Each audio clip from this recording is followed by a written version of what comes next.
A year from now, what I want to be doing, or I picture myself doing, is working in the medical field helping stroke patients. Because about 8 years ago, I myself was a stroke survivor. A week after my high school graduation, I had a hemorrhagic stroke on the right side of my brain.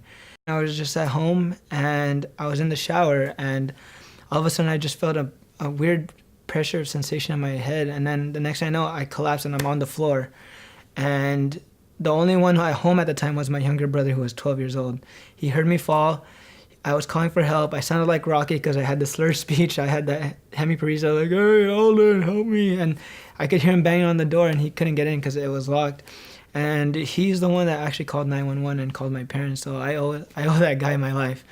And when I got brought to the ER, the doctors did their diagnostic scans, and they determined and they diagnosed that I had a neurovascular disease called moya moya, and I was left hemiplegic from head to toe on the left side of my body for the entire summer. I went through OT, I went through speech, I went through PT. The one thing that stood out to me about my speech therapist was the fact that she not only treated my deficits where her scope of practice warranted her to, but she also catered to my emotional side, where she knew that she told me, she said, "Carl, I know that this isn't where an 18-year-old newly high school graduate pictured himself to be during the summer.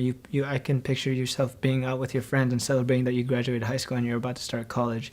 You didn't picture yourself being here in the hospital, doing rehab and trying to just learn how to walk again, learn how to eat again, and correct your speech."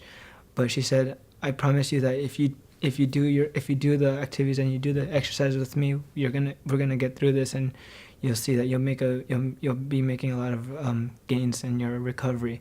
So she really was catering to my emotional and psychological side. So I just remember that one thing stood out to me, and I was like, oh, maybe I will look into speech. And speech was the last thing on my mind when I graduated high school. I was actually going to go into the armed services, so total 180 from where I planned my life to be. So that's where I picture myself being in a year, but who knows, I might be in the educational setting. So we'll see where life takes me.